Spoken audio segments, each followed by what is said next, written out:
Now let's move to this concept of phonons in a little more detail. I will go through it very quickly. Okay, this I could have skipped it, but mostly you don't get any idea of phonons in the device physics course, and you just move on with your degree. You never get to know about the phonons at all, unless you are, of course, in a physics department or in an advanced physics course. So let's touch upon this a bit more, because this will be very useful for understanding some very special effects. For example, velocity, saturation, even the mobility, right? So all of those effects are going to be important and can be very well understood with the help of phonons. So what is a phonon? Now, before talking about the phonon, let me talk about a very simple physics problem you might have encountered in your high school days. Spring mass system. So what is a spring mass system? You have a spring attached to some wall or something, and you have a mass, and it is doing some oscillation. Yeah. So you have this. It is doing some oscillation, and spring constant is, say, some number. You have some spring constant. Okay. It determines its stiffness. So if I stretch it, and it's going to make some oscillations. So what kind of oscillations they are? Usually we talk about the simple harmonic motion. Yes. So if I have a simple harmonic motion, so in a simple harmonic motion you have some mean position, and about the mean position your particle starts to oscillate, and the oscillations are usually sinusoidal, and they don't die away. I'm assuming the air, friction, and all of that is not present, at least for now. So for simple harmonic motion, I know that my force is proportional to the displacement from the mean position. So u is the displacement from the mean position. So if I displace it by, say, u, there will be a force that will act upon it and will try to bring it towards the mean position. And what is that force? F is equals to minus of c times u. C is your spring constant. Usually it is written as minus k times x. But I don't want to confuse k with your wave vector. Okay, so it is minus c times u. What is my force in terms of u? So force is mass times acceleration. I'm talking about classical completely right now. Mass times acceleration. What is acceleration in terms of distance? Acceleration is dv by dt. What is velocity? It is du by dt. Yes. So m into d to u by dt square, this is acceleration, will be equal to minus of c times u. It's a differential equation, double derivative. Yes. If you solve this equation, what you get is sinusoidal solution. In fact, we have solved many such equations when we talked about the Schrodinger. Yes. We would usually encounter d2 psi by dx square is equals to some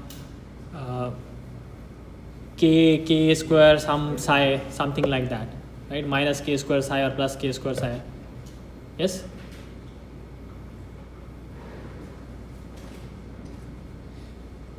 So of that form. So it shouldn't be very difficult for you to understand why we can get a sinusoidal solution for this. Okay. Now the sinusoidal solution can be written in more general form as a complex number also.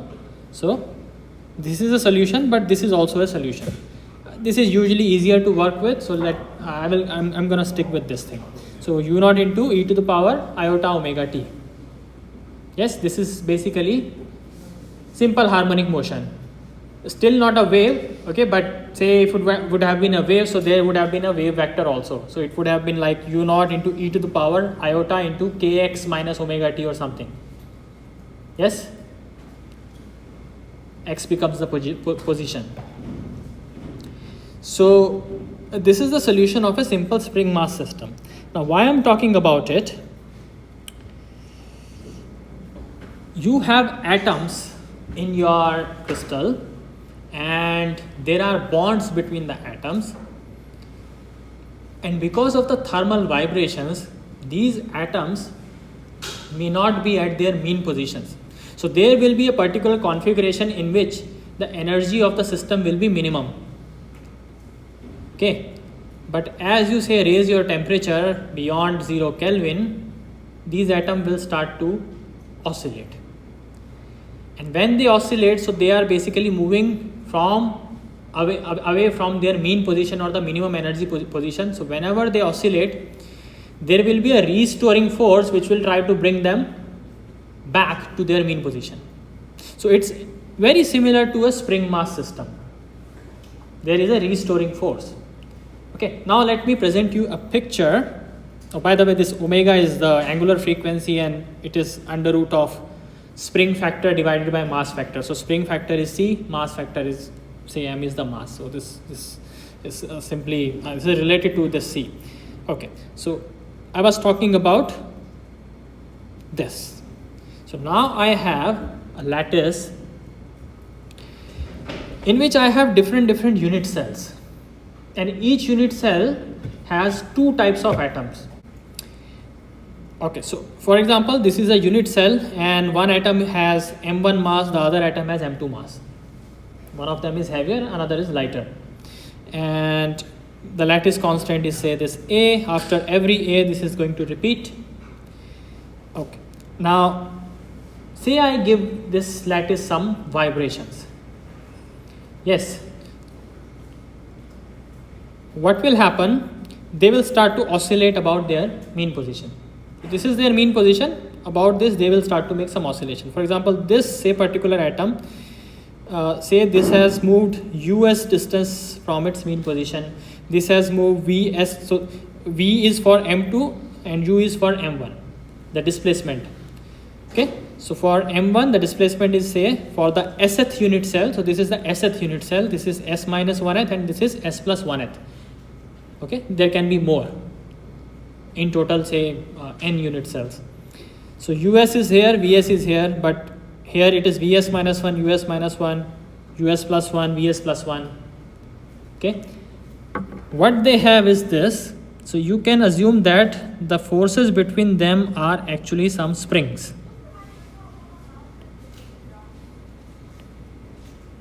Okay, they are like some springs. Now if I have to say write the equation of motion of, say, this particular atom, how will it look like? Now it is facing the force not from one direction but two direction. Yes, so there is a spring force here, there is a spring force here. True? Yes? Now how do I write that equation? And for this atom also there is a spring force here and there is a spring force here. So you will not only have to consider this but also the neighbors, because see, when you write force is equals to minus of k times something, that something is the extension of the spring. So extension of the spring depends upon the movement of this and this. Extension of this spring depends upon the movement of this and this.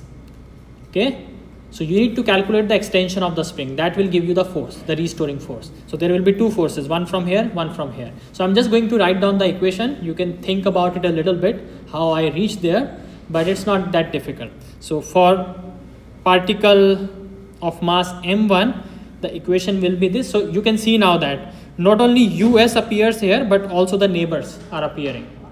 Okay, so for this, which are the neighbors? So this vs is going to affect, vs minus 1 is also going to affect the length of this spring and length of this spring. True. And similarly I can write the equation of motion of this. So that will be again the Newton's law. So this is mass times acceleration is equals to spring constant times some displacement, but that displacement now depends upon this thing and this thing. Yes, so you can see there is a us plus 1, there is a us and also this displacement. Okay, so these are two coupled equations now. Okay, how do I solve it? So usually for differential equation, sometimes it can be difficult to reach an analytical solution. So then we, think about some solutions and we try to put those solution up back in the differential equations and see if that is realistically possible or not. Now it looks like, because there is a coupled motion and there are several such atoms, there is a possibility that there can be some lattice waves that are traveling on this. Because you don't have one atom, you don't have one unit cell, there are several unit cells. So it's not just one spring mass system oscillating, several of them are oscillating together. So there can be a wave, a plane wave type thing which can move on the lattice. So let me assume that the solution I have is of traveling wave form. Okay, then I will put that back into the differential equation and then I will see if they make sense or not. Right? If my solution is wrong, then in the end I will get something very absurd. If my solution is right, then I will get something in the end which makes sense, which is mathematically possible and also intuitively, physically it's also possible. Okay, so I have the solution predetermined now. So let me assume that this is a plane wave. Now in a plane wave, you not only have e to the power iota omega t, you also have that iota wave vector times x, iota kx. Yes. Now I can't write k here, so I have written beta here. Okay, so that I don't confuse with the wave vector. So beta is the wave vector here. And s times a is kind of the distance. So it is in the multiple of a's. True. If I talk about, say, one particular unit cell, so it is repeating after every a. Yes, so this is the sth unit cell. So s times a will give me some distance. Yes, for this that will be s plus 1 times a. For this s minus 1 times a. Okay, so that's why this is s times a, because it's kind of discrete. So for us I have this, it's basically e to the power iota kx minus omega t. K has been replaced with beta, x has been replaced with s times a. Similarly, I can have a solution Vs, but the amplitude will be different. So it was u naught, it can be some v naught. Why the amplitude will be different? Because they have different masses, so their amplitude can be different, amplitude of the oscillation. Yes, so another equation. Frequency will not change, frequency of the wave, if it moves in a medium, it doesn't change. And wave vector, again the wavelength it is associated with, I don't expect it to change for one particle to another particle, it will not. Okay, wave means it has some so the same wavelength. So now let me put these things back in 1 and 2. So if you do that and do some mathematical manipulation, so you will see that you get these two equations which have this omega square on the left hand side and beta on the right hand side. Omega square on the left hand side, beta on the right hand side. So two equations. What I want to, where am I going? I want to calculate the dispersion relation. Do you remember what is the dispersion relation? EK diagram is the dispersion relation. If I want to write E as h bar omega and plot the same thing with omega as a function of k, that's dispersion relation. Yes, I'm looking for a similar relationship but for phonons. I want to see that frequency of the phonon and the wave vector of the phonon, how does that curve look like? So from these two equations, I can determine that. Okay, you know, there is still something left here, so you will have to do some more mathematics. It is still in the form of e to the power minus iota beta a, but eventually if you can make two linear equations out of it, and then you can use some matrix method, or you can also use some elimination method. It's not very difficult to do. So you can calculate omega square exactly in terms of this beta and this spring constant and amplitude. So that is going to be this. Do some mathematical manipulation. So what will happen?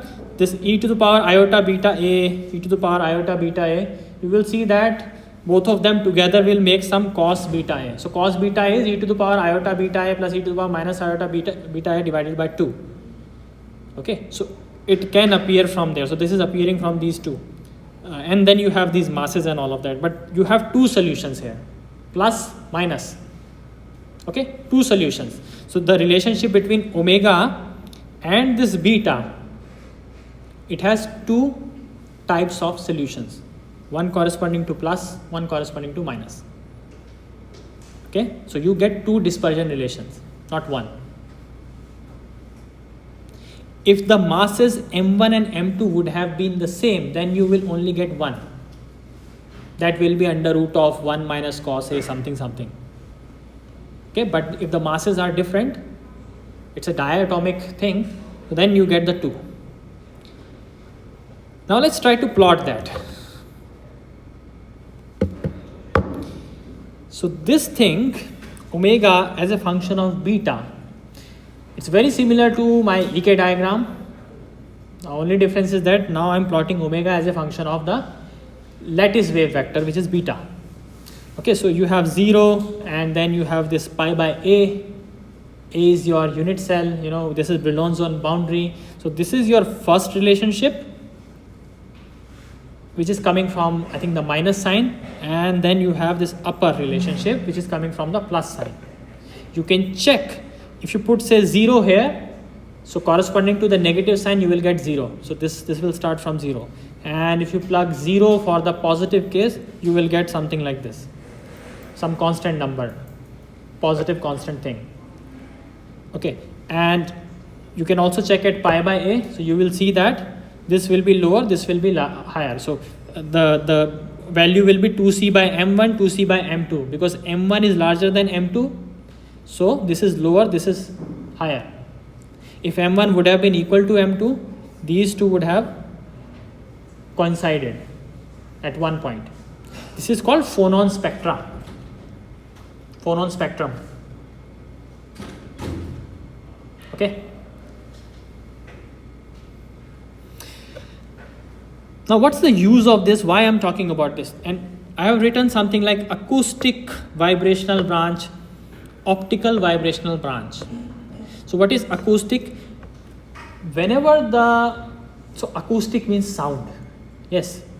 So these waves are moving inside a solid and their frequency is less.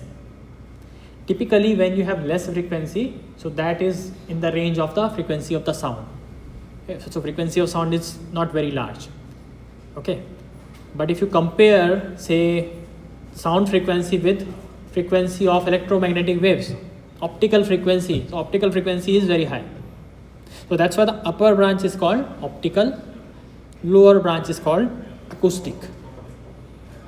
In fact, you can calculate the velocity of sound. How do you calculate the velocity of sound? What will be the velocity of sound?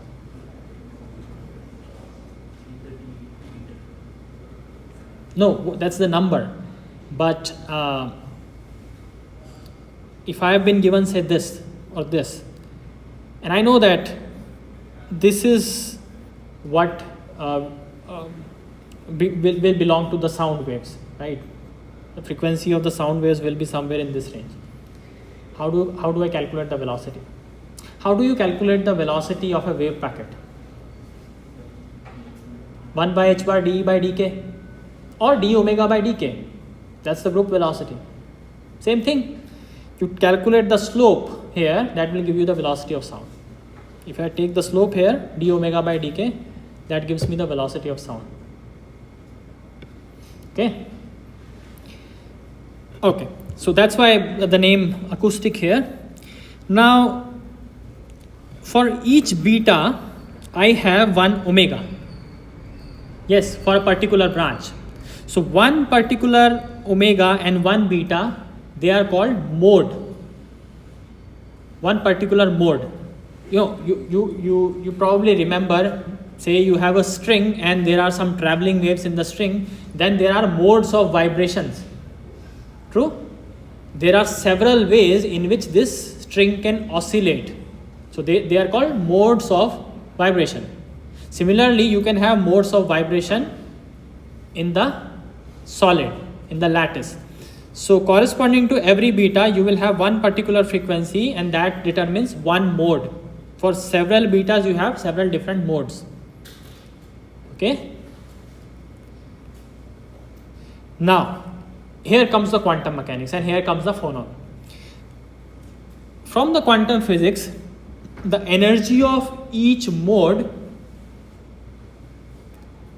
it is quantized. So it's like a simple harmonic oscillator, and if you do the harmonic oscillator problem in quantum mechanics, you will see that energy of the harmonic oscillator, it is quantized, and it is given by some n plus half into h bar omega, where n can be 0, 1, 2, 3, 4. So this is a quantum harmonic oscillator, a spring mass system but at a quantum level. So energy of that is given by this. If I have n equal to 0, then I will have minimum energy. So minimum energy is h bar omega by 2. And if I have, say, if I want to exchange energy, I can't do it continuously. It's not that I impart some energy to this simple oscillator and it will simply add that much amount of energy. No, it has to be discrete. What is the distance between two energy levels here? N equal to 0, n equal to 1, n equal to 2. What is the difference between them? The difference between any two energy levels of this quantum harmonic oscillator will be h bar omega. You can check that. Okay? Take the difference between n and n plus 1. You will get h bar omega. So energy can only be exchanged in the packets of h bar omega if I have a quantum harmonic oscillator. Okay? So this lattice system, it is not completely classical. It is actually quantum system. You have atoms and all. Okay, so they form a quantum harmonic oscillator. That's why this is good. This is the classically we have obtained using a very simple, spring mass system. But we will have to follow this as well. So whenever, say, I have an electron and it is exchanging some energy with this lattice, so it will only do it in the form of h bar omega. And one particular h bar omega, it's called phonon. It's not a real particle. It's like a quasi particle, you can say. So it's just to explain the concept. So phonon is not the reality, as the whole is not the reality.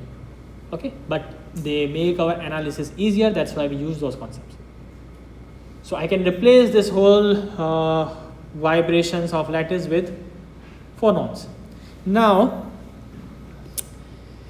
n here in this, it represents the number of phonons. So one particular mode has this energy and it can have 0 phonons, okay, 1 phonon, 2 phonon, multiple phonons it can have in one particular mode. So if I have, say, 1 beta and 1 omega here, so this point may not have just 1 phonon, it can have several phonons. It is very different from our EK diagram. So one particular K state can only hold 2 electrons, up spin, down spin. But phonon is a different particle. Phonon does not follow Fermi-Dirac statistics. Phonon follow a statistics called Bose-Einstein distribution. It's a different statistics. Okay, it's a boson. Electron is a fermion. It's a different particle. It follows a different statistics. And in Bose-Einstein statistics, you can have multiple particle in the same state. You don't have to have one particle. You can have multiple particles in the same state. So this n, if I have, say, a particular frequency mode given by omega and 1 beta, so for that particular omega, the number of phonons in that particular, say, omega level, you can say, it is given by 1 by exponential of h bar omega by kt minus 1. So the form of expression is similar to Fermi-Dirac, but there is a minus here instead of plus. Yes, it used to be e to the power e by kt, e minus ef by kt plus 1, but here you have a minus 1. Yes. What does it say? What does it say? Will my higher frequencies have more phonons or lower frequencies will have more phonons? If I increase this omega, what will happen? Decreases. Okay. So if you are at a higher energy, okay, so if you keep increasing this omega, this is going to go down. Yes. So these higher states that you see here, they will have less phonon, lower states will have more phonons. Yes. So if my electron is, say, doing some scattering, which modes will have more probability to be excited, which will have more phonons? Yes. So most of the scattering event in normal cases, they will be limited to the acoustic branch. If electron really does acquire some very high energy, then it goes to the optical branch. Okay, in special cases, and that's what we are going to see next. Very quickly, let me talk about okay, let me just go through it. So this is the example of this silicon phonon spectra, a real material. But here you see that there is this TA, then LA, LO, TO. What is this? So T stands for transverse acoustic, L stands for longitudinal acoustic, LO stands for longitudinal optical, TO stands for transverse optical. Now what is this transverse and longitudinal? If I have, say, a solid, and these are these atoms, and this is, say, X direction, and a wave is going, say, in this direction. Say energy is going in this direction. Okay. Now the wave can make these oscillate in the direction of the propagation of wave. That is called longitudinal wave. But you can also have transverse waves. It could happen that they oscillate perpendicular to the direction of the energy flow. Yes. So in a solid, what do you have? See, I'm going in this direction. Okay, so one longitudinal wave can be there, but transverse can be in two directions. This is transverse, this is also transverse. So you have usually two TA and one LA. Similarly, two TO and one LO. Because longitudinal can only be one, transverse can be two. But why do I not see two transverse? Because they are overlapping because of the symmetry of the silicon. So actually there are two branches here, but they are just overlapping because of the symmetry of the silicon. It's a cubic symmetry. So because of that. Okay, so that's why this is a real spectrum. Now I wanted to just show you some numbers here. That was the purpose. Look at the number energy here. So what is the range of energy? In the acoustic branch, 20 milli electron volt, right? So it is in tens of milli electron volts. Remember that. This will be useful. And this goes to, say, some 50, 60 milli electron volt or so. The optical one. What is the typical energy of, say, a photon? What's the typical energy of a photon? Anyone? Hc by lambda,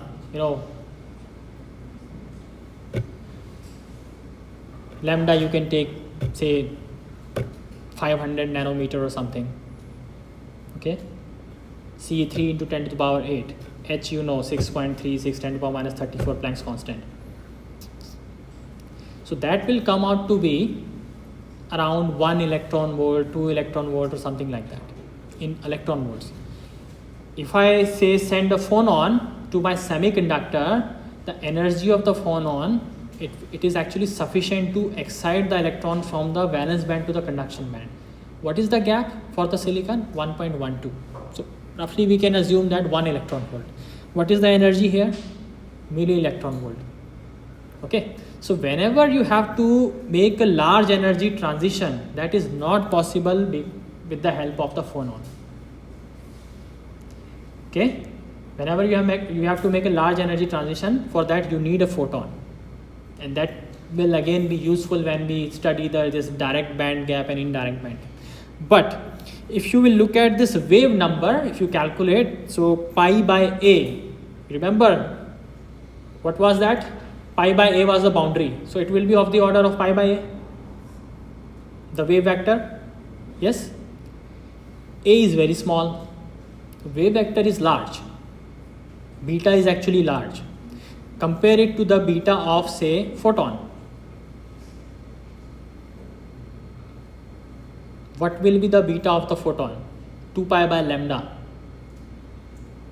Yes, 2 pi by lambda. What is the order of the lambda? Hundreds of nanometer. 500 nanometers, say 2 pi by lambda, yes? So 2 pi by 500 nanometer versus 2 pi by A. What is the order of this A? Lattice constant.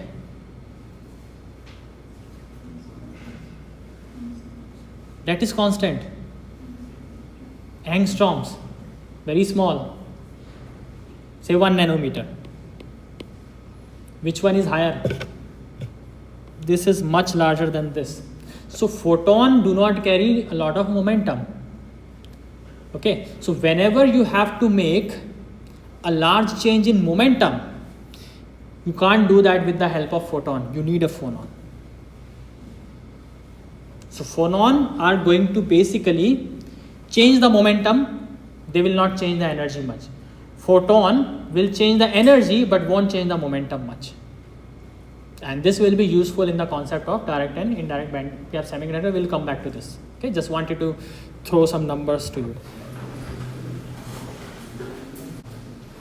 So let's start the new topic, velocity saturation. Last class we were discussing phonons, and today we will discuss some implications of the phonons. We have already seen the mobility, the concept of mobility. It's because of the lattice scattering. So now we are going to look at the behavior of the velocity, the drift velocity as a function of electric field, and that is also affected by this scattering. So what we have, we know that for low electric fields, the drift velocity is proportional to the electric field given by this relationship, right? The velocity is proportional to zeta. Zeta is your electric field, and mu is the proportionality constant, which is mobility. And mobility is affected by several factors. We know that phonon scattering is one of them. Other scattering mechanisms are also there. Okay, so when my zeta is small, this relationship works well, perfectly fine. But as zeta increases and it goes to higher values, the electric field becomes high. Or you can also say that my velocity, if it starts to increase, the relationship becomes invalid, this relationship. And it becomes more and more non-linear, and eventually we see that velocity saturates.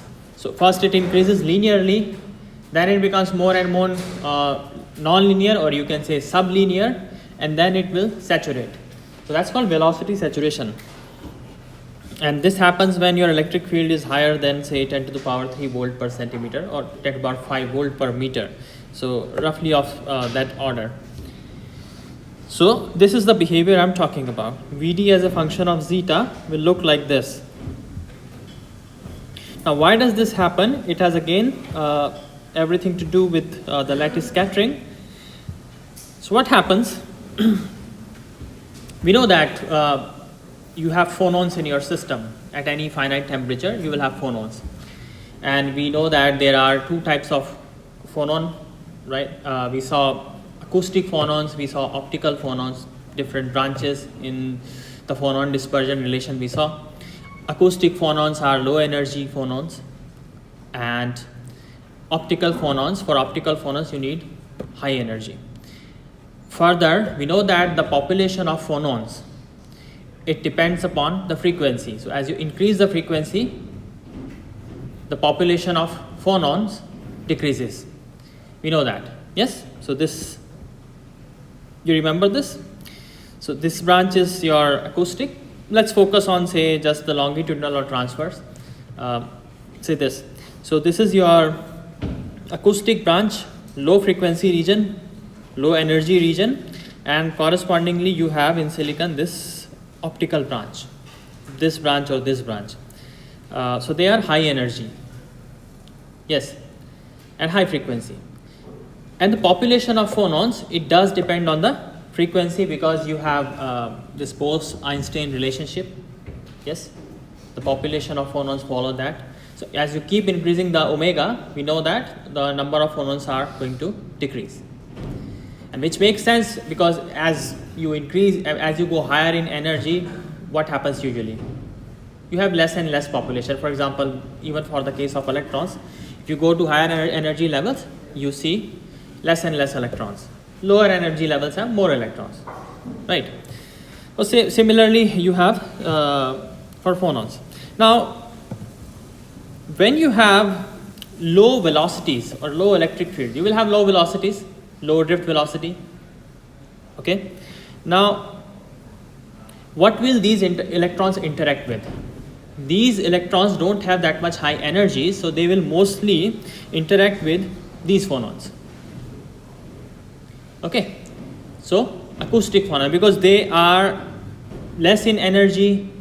Yes, electrons also have less energy. Plus, look at the wave vectors. When you have low electric field, your wave vector is also not that high. Yes, velocity is roughly hk by m star. M star is the conductivity effective mass. So they are going to interact initially with these phonons. But these phonons have very less energy. Their wave vectors can be comparable to electron. Okay, but because you see, so this is 0 to beta by beta max, and beta max is roughly pi by a. Yes, so even for electrons, what do you see at the Brillouin zone boundary? Pi by a. Correct. So their wave vectors can be of the same order, but the energy, look at the energy of these acoustic phonons here, 0.01, 0.02 electron volt. Correct. So when say you have a phonon and an electron, so this is electron say, and then you have a phonon, and they want to interact. Okay, so there are two things you need to take care. So first is the momentum conservation. So momentum of the system will remain conserved.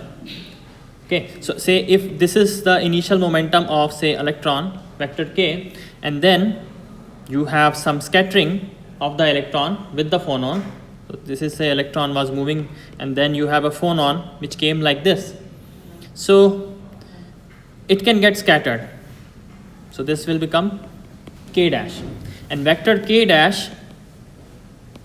So this is the final vector. It will be equal to vector k plus say this is the momentum vector of this is say beta. So vector beta. Okay, initial momentum is equals to final momentum. So there is a conservation of momentum. Okay, so if my beta and k are comparable, so the final momentum can get affected significantly. Yes, if both the particles are carrying the same order of momentum, they can affect each other's momentum significantly, considerably. Correct. What about the energy conservation? So there is another thing we need to take care of, which is the energy conservation. So when an electron interacts with a phonon, either it can absorb a phonon or emit a phonon. So final energy will be equal to the initial energy of electron plus or minus h bar beta. H bar omega, sorry, not h bar beta. Omega is the frequency of the phonon. Yes. So either it can emit. So when it is emitting, it is losing some energy. So there is a minus sign. When it is absorbing, it is taking some energy. So its energy can increase. But look at this h bar omega. What is this number? Very small. What is the order of electron energy? Much larger than this energy at least. 0.01, that's very, very small. Okay. So electron kinetic energies can be much larger than this h bar omega energy. You can actually calculate the amount of energy an electron will carry. So near say the conduction band edge, it is h square k square by 2m. You can get some number. That will be much larger than this. 0.001 or some. much larger than at least these numbers. Okay, may not be this high, but it is still much larger than this. So whether it emits a phonon or absorbs a phonon, its energy will roughly remain the same, electron energy. Such collisions, so there is a collision between the electron and phonon, such collisions or such interactions are called elastic collisions. Yes, in a real elastic collision, the energy should not change at all. But if there is a negligible change in the energy, that's like an elastic collision. So whether it emits a phonon, absorbs a phonon, right? So initially, the phonons are there. Yes, there is electron scattering. Of course, there is a scattering. That's why you have a drift velocity. Otherwise, electron would have been moving very smoothly in the electric field, right? There are collisions. So, but those collisions are just changing the direction of the wave vector. Or you can say that they just change the momentum, but they don't change the energy. So you have the scattering because momentum vector is changing, but kinetic energy of electron roughly remains the same. So there is no loss of energy as such. Okay, so you keep applying the electric field here. You keep applying the electric field. Electron velocity will smoothly keep increasing linearly. There is a linear relationship. Okay, so and yes, there is electron acoustic phonon scattering, and both emission and absorption can be there. It's not that electron will emit the phonon or absorb the phonon. It can do both, but that doesn't matter as far as the energy is concerned. Energy will not change much. So kinetic energy will not change much. Okay, so kinetic energy or the velocity will only change when you keep increasing the magnitude of the velocity. Okay, that keeps happening. But after the electric field becomes large, what happens? Some of these electrons, all the electrons do not have the same drift velocity, you know that. Yes, this is like an averaged mean velocity or average velocity. Drift velocity is average velocity. So some of the electrons are moving much faster than this. Some of the electrons are moving much slower than this. So some electrons can actually get large energies. And population of such electrons will keep increasing as you keep increasing the electric field. And some of these electrons will have energies which is greater than what is required for reaching the optical phonon branch. Okay, so some electrons will reach at energy levels which are somewhere here. But now you will ask, yeah, so what? The population of phonons is very small here. Does it matter? There are no phonons. I mean, there are phonons, but their population is smaller at higher energy level. So even if you have high energy electrons, whether they will be able to interact with the lattice, you don't have phonons. Yes, they can't absorb the phonons, but they can emit the phonons. Yes, they can't absorb, you don't have much phonons there, but they can emit the phonons. So when they emit the phonon, they lose some energy, and this time they lose some significant amount of energy because this energy is large. Okay, so what happens? When you keep increasing the electric field, more and more electrons will have energies higher than this energy required for the optical phonons, right? And that energy, so you see that upper branch is almost like a constant. There is some nonlinear variation like this, but we can assume that this is roughly a constant. And this energy level, so it is this and this, right? This is you have this acoustic and this is optical. So this omega, we can call it as omega naught or omega optical, you can say. And h bar omega optical will give you this energy level, which will be roughly 50-60 milli electron volt. And when electrons go beyond this, they will start to lose a significant amount of energy in the form of phonon emission. So they are getting the energy from the electric field, but they are also losing a significant part of that in the optical phonon emission. So at some point what happens, the amount of energy gained from the electric field becomes equal to the amount of energy lost in the form of phonon emission. So at that point, kinetic energy of electron by the electric field does not increase. So that's why velocity saturates. You get the point? Okay. So this is your velocity saturation. What's the order of velocity saturation? Usually 10 to the power 7 centimeter per second for say silicon. So that's the order. Now different materials will have different velocities. What will be the advantage of having high velocity?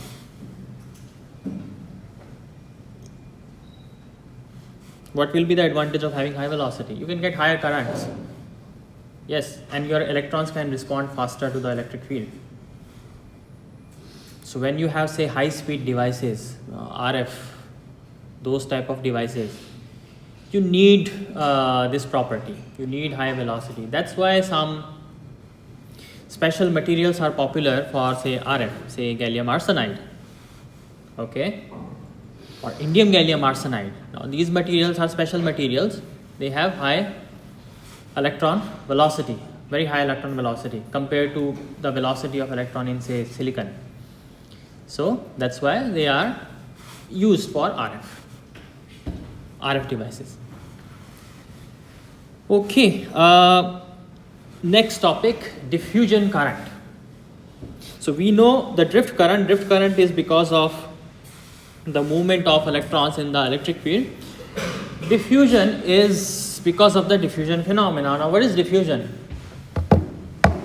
Not necessarily related to say electrons, but what is diffusion? Diffusion is basically, if you have say a bottle of spray, say you have some deodorant, you just spray that, okay, and you are far away from the deodorant, but after some time that smell reaches you. So some particles which were here, they will eventually reach there.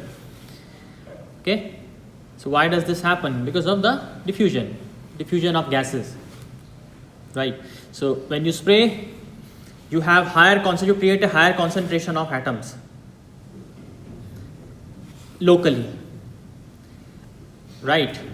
And the diffusion means there is a flow of these atoms from higher concentration to lower concentration. So there is always this tendency for the atoms to move from higher concentration to lower concentrations. Okay, and this is purely a statistical phenomenon. I will show you why does this happen. Okay, and in the context of electrons, but the concept remains the same. Higher concentration to lower concentration movement will be there because of the diffusion. That's why you can smell it even if you are say a little farther from the spray bottle. So the same thing is for the diffusion. Say if you have a region in the semiconductor where the electron concentration is high or the hole concentration is high, then there will be tendency of electrons or holes to move from higher concentration to lower concentration. And because there is a flow of electron associated because of this diffusion, there will be a current. That current is called diffusion current. Okay, so that's the current we are going to look at. And this is not because of the electric field. Even if you don't have the electric field and you are able to create such regions, there can still be a current. So now this happens because of the random thermal motion. Now what is random thermal motion? You know what is random thermal motion, right? There will be lattice scattering. Electrons are moving randomly. Even if you don't have electric field, electrons can still have thermal velocity. They can move randomly. Yeah, they can be scattering. Yes. So look at this plot and say, let us concentrate somewhere here at this particular value of x. What do we have? Let's zoom it out, this thing. So here I am plotting n as a function of x. So this is a semiconductor piece in which my concentration of electron, it is not constant, it is changing with x. And let me focus at a particular position x here. So say x naught. Now look at these two rectangles to the left of x naught and right of x naught. This is a small region, and the length of this region is, say, L bar. L bar means mean free path. So what is mean free path? It is average distance between two successive collisions. Average distance. So electron made one collision, and then after some distance it will make another collision, and average of all of those, it's mean free path. Okay, so say this volume is within the left of this and within the mean free path, and on the right within the mean free path you have this. And of course this volume and this volume will have electrons. Yes.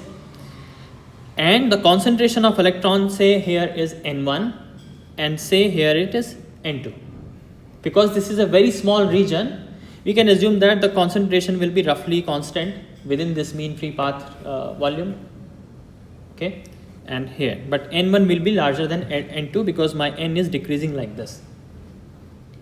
Now what will happen? Say for this region 1, what is the behavior of electron? Are they moving? Yes, they are moving. How are they moving?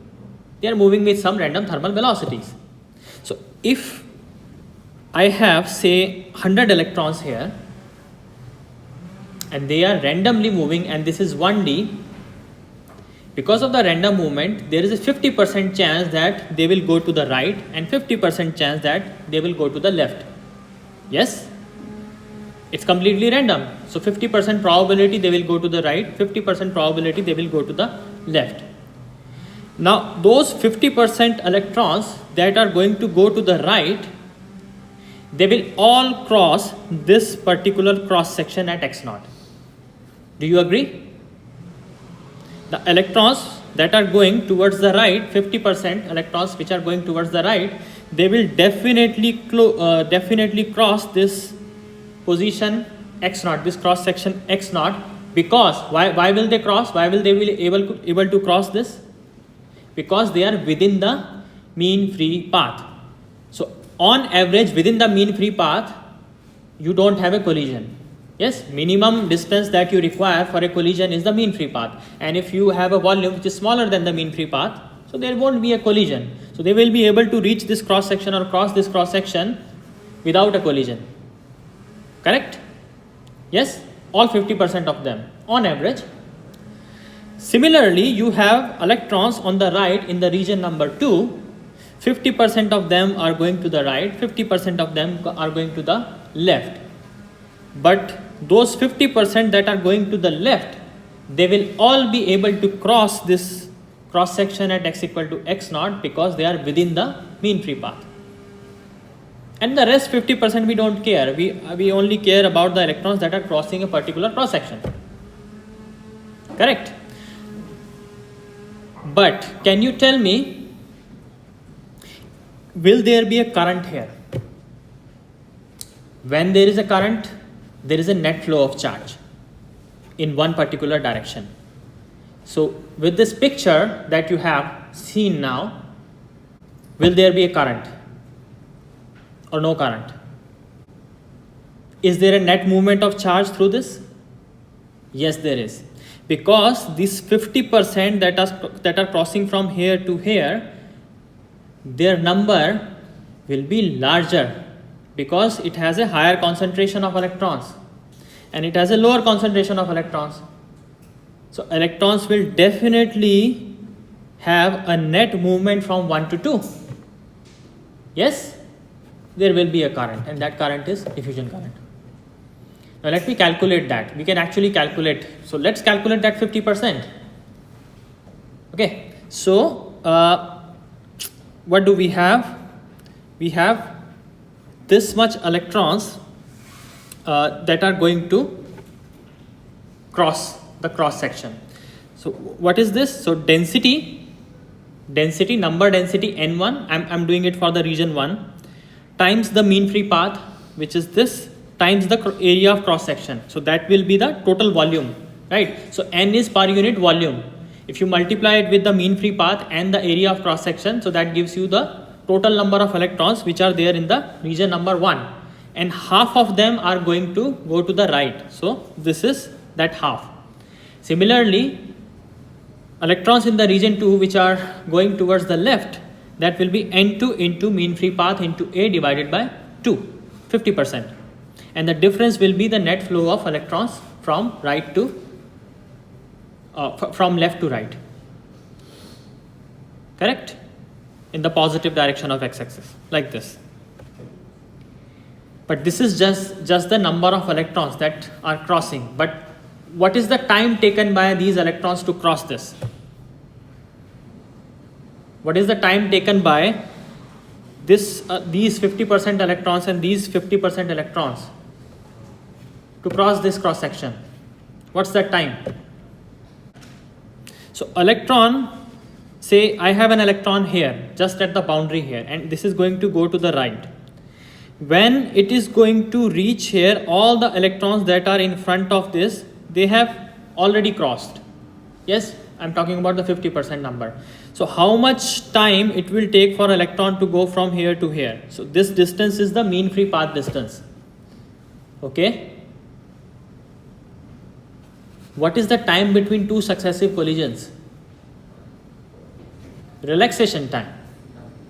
Yes. So on average, in tau amount of time, these electrons are going to cross this cross section. Or you can also think about it like this. So they have some thermal velocity VTH. Yes. And how much distance they have to cover? L bar. So L bar divided by VTH is the time that these electrons will take, and that is nothing but the tau. Okay. The tau by definition is this relaxation time. So the flux, the electron flux, so electron flux means number of electrons crossing x naught per unit time per unit area, will be this thing, number of electrons total number of electrons that crossed divided by the time. And what is the time? Time is tau. And per unit area, because it's per unit area, so area got cancelled. So you have L bar divided by 2 tau into n1 minus n2. Okay, but this is electron flux, number of electrons per unit area per unit time. If I have to get the current, what do I do? What should I do? If I want to get current, what should I do? Say current density I want to get. So for that, I will have to multiply, because this is number, this is not charge. So if you multiply this with the electronic charge, so that will give you current, right? And what's the charge on electron? Minus q. So so flux is this, okay? And because the n1 minus n2, they are very close to each other. So n1 minus n2, if I divide it by L bar and multiply by L bar, so this becomes L square, right? So this n1 minus n2 divided by L bar, you can write it as dn by dx. n1 minus n2 is very small, L bar is very small.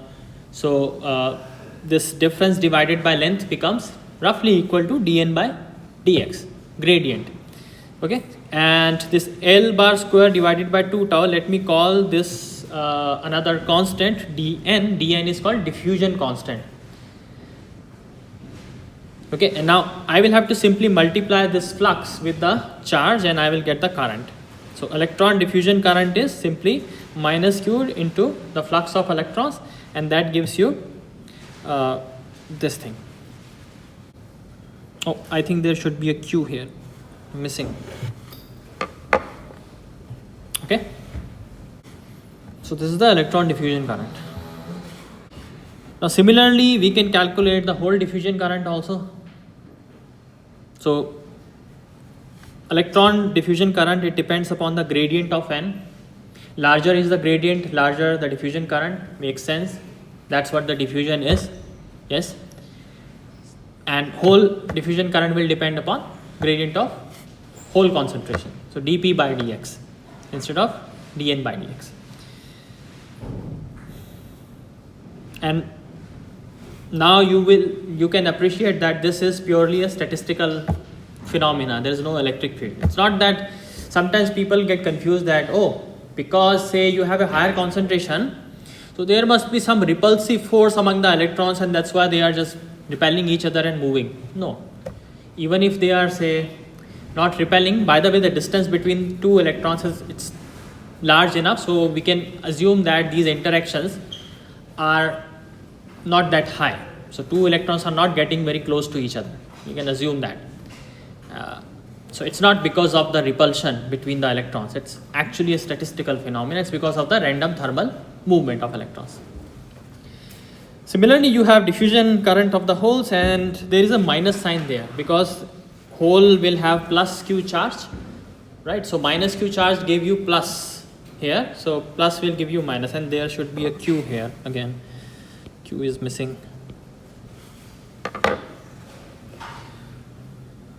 Okay, so the total diffusion current will be diffusion current because of the electrons plus diffusion current because of the holes. That's the total diffusion current. So now you have that electron current, now you have the drift current and the diffusion current. What will be the total current? That will be